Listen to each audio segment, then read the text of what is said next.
My name is Aria Collins. I'm 27 years old, and for most of my life, my father believed I would fail. Not in a cruel, screaming, dramatic way. In a quiet, dismissive way. The kind that lingers longer. I grew up in a small blue-collar town where practicality was treated like religion. My dad worked in construction for 25 years. My mom worked double shifts at a diner. We weren't poor, but every dollar had a purpose. Dreams were fine, as long as they didn't interfere with paying bills. When I was 16, I discovered graphic design by accident. It started with a school project. We had to create a mock advertisement, and while everyone else opened PowerPoint, I stayed up until 2 a.m. teaching myself design software from YouTube tutorials. For the first time in my life, I felt something click. Colors, typography, layout, storytelling through visuals. It felt like breathing. By senior year, I wasn't just designing for fun, I was freelancing. Small logo projects, Instagram graphics. Nothing huge, but I was earning money. Real money. I saved every dollar in a folder labeled future. One night at dinner, I finally said it. I want to study digital design. The fork stopped halfway to my dad's mouth. He blinked. Then he laughed. Not loudly, but enough. Design, he said. Like drawing. It's more than drawing, I tried to explain. Branding, UI, marketing. Aria, he interrupted, still smiling like I told a cute joke. That's not a real career. That's a hobby. My chest felt tight. I can make money doing it. Not real money. There it was. The verdict. You're smart, he continued. Why would you throw that away on something unstable? Be a teacher, a nurse, something secure. Secure. That word again. The conversation ended there, but something inside me shifted. It wasn't just that he didn't support me. It was that he didn't see me. Over the next year, he'd make little comments. You still playing with your computer? Let me know when you get a real job. Don't expect me to fund a fantasy. They weren't shouted. They were casual, which somehow made them worse. So I stopped talking about it. But I didn't stop working. I built a portfolio in silence, designed for local businesses, rebranded a cafe for free just to practice, learned UX design from free online courses.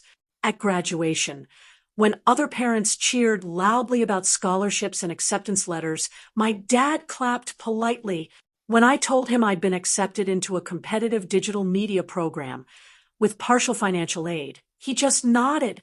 Just don't come back home in 3 years broke, he said. I won't.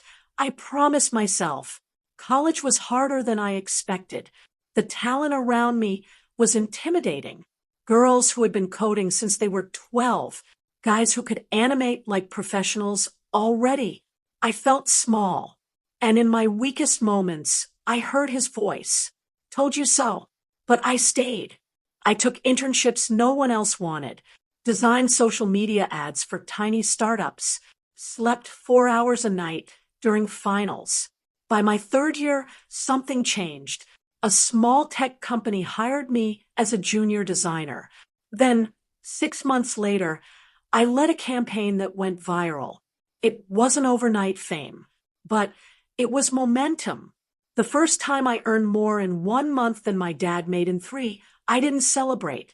I just stared at my bank account in silence. And then I cried, not because of the money, because I finally believed in myself more than I feared his doubt. The real shift came 2 years later. I was invited to speak at a regional creative conference about women in digital branding. Someone recorded my talk and posted it online. It blew up. Clients started reaching out. Big ones. My inbox didn't sleep for weeks. And that's when the phone call came. Aria, my mom said gently, your dad saw you online. I swallowed. And there was a pause. He's been showing everyone. When my mom said he'd been showing everyone, I didn't know how to feel. For years, I had worked in silence.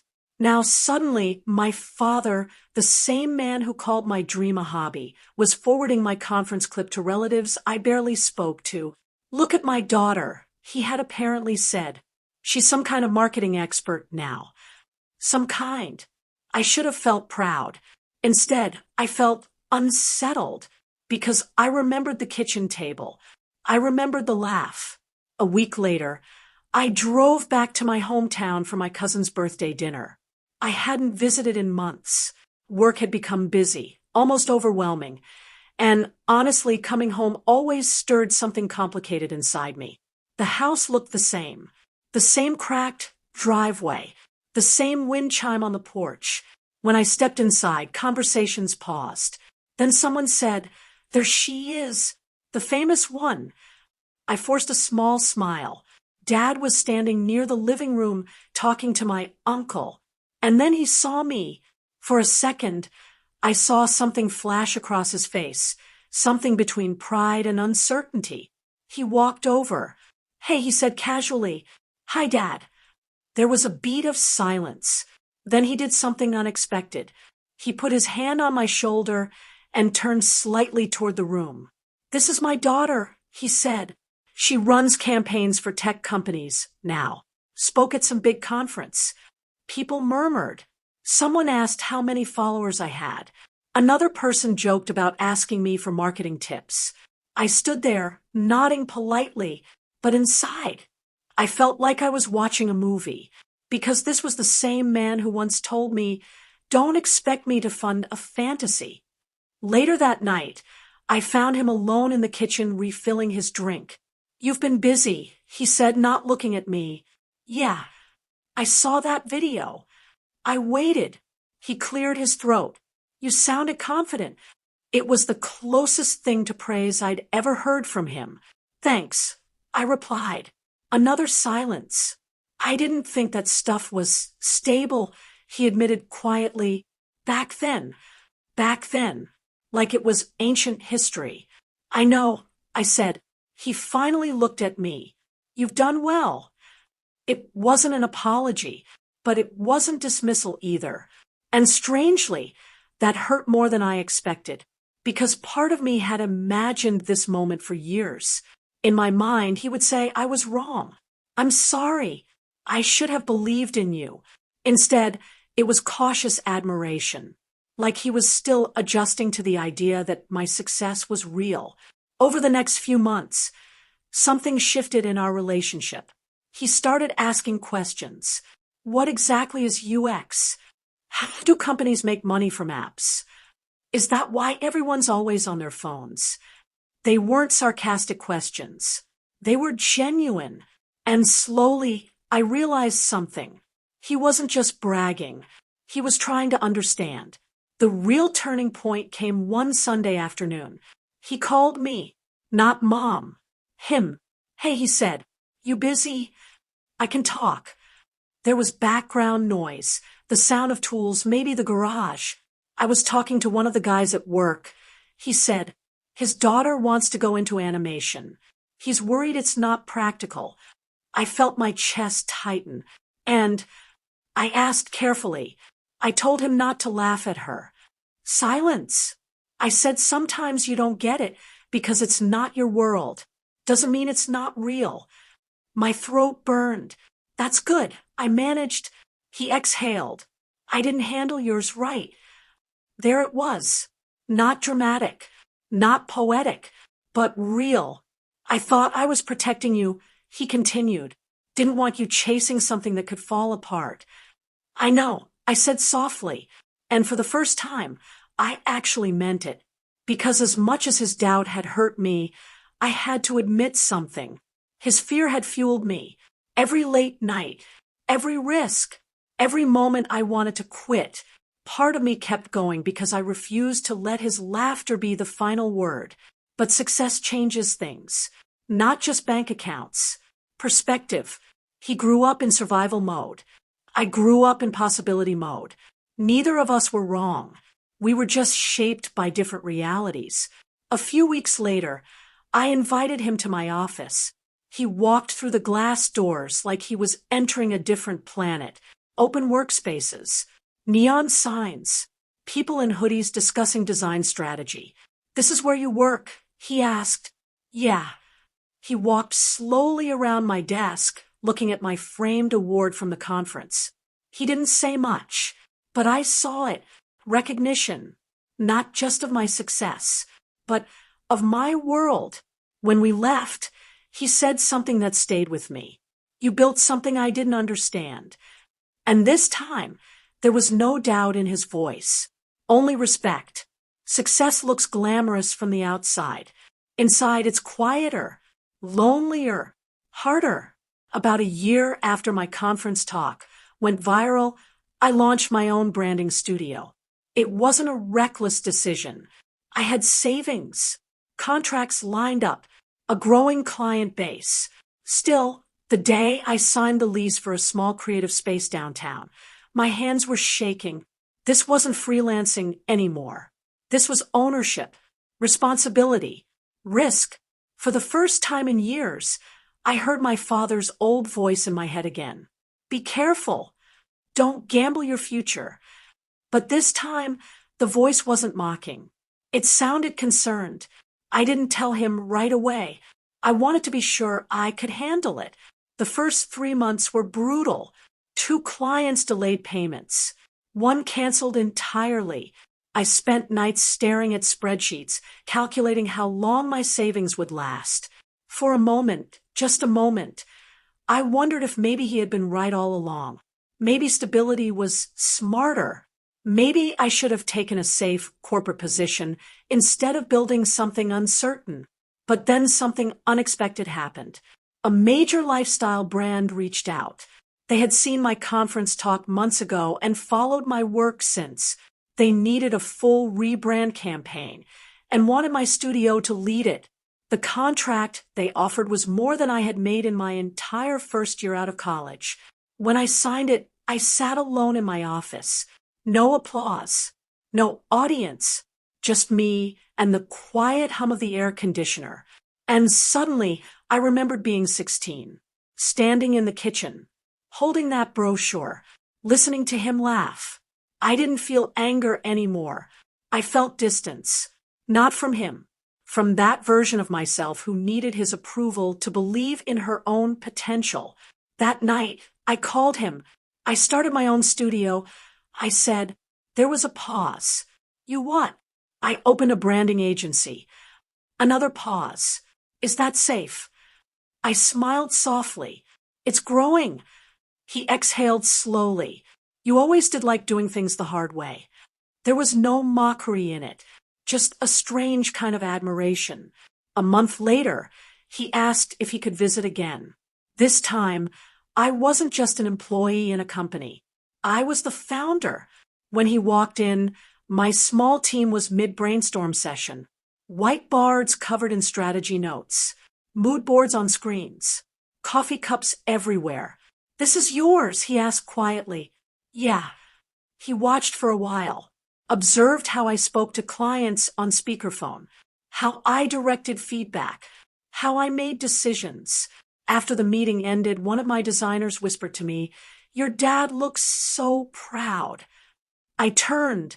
He was standing near the wall, staring at our logo framed behind my desk.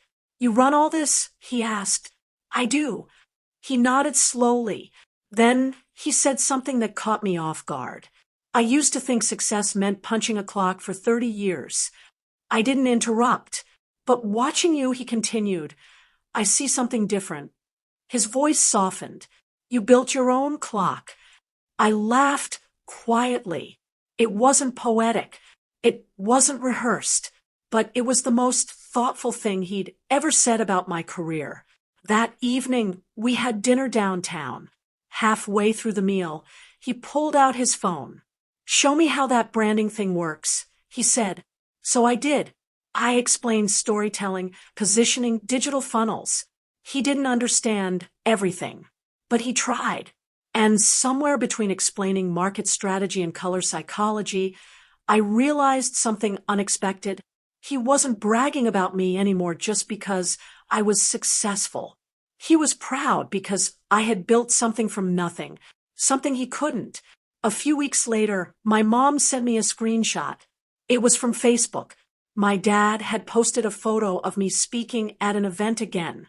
The caption read, "Years ago, I laughed when she said this was her dream.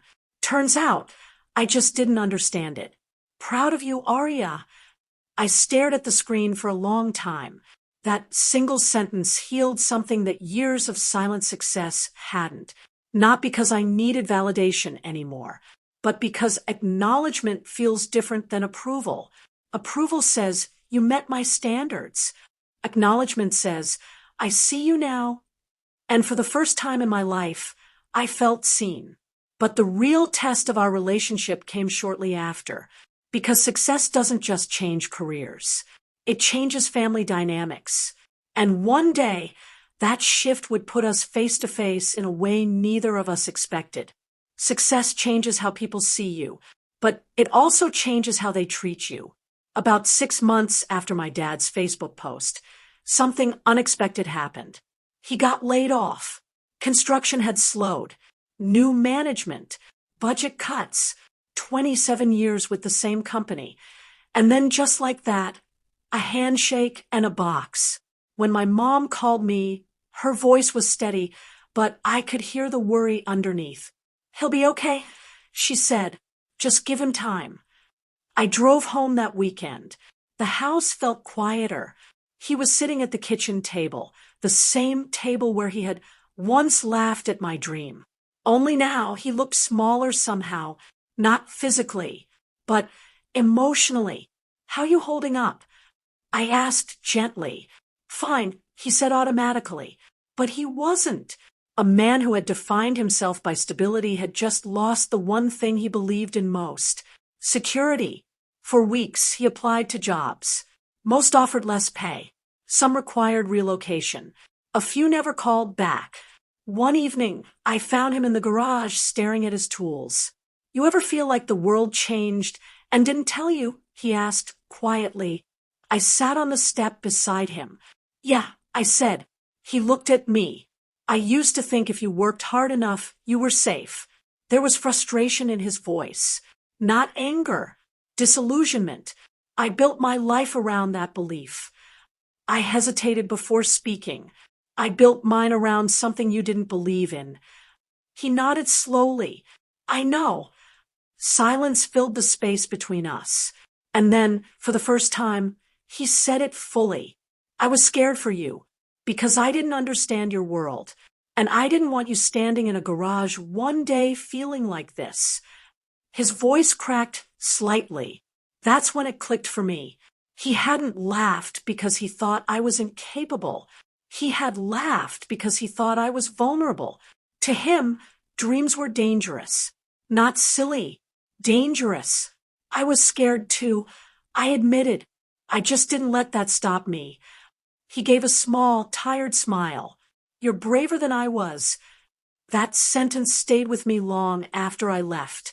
A few weeks later, I made a decision. Not out of pity, not out of obligation, but out of respect. I asked him if he'd consider helping me part-time at the studio, handling logistics, vendor negotiations, budgeting, things he understood deeply. He looked skeptical at first. "You want me in that creative circus?"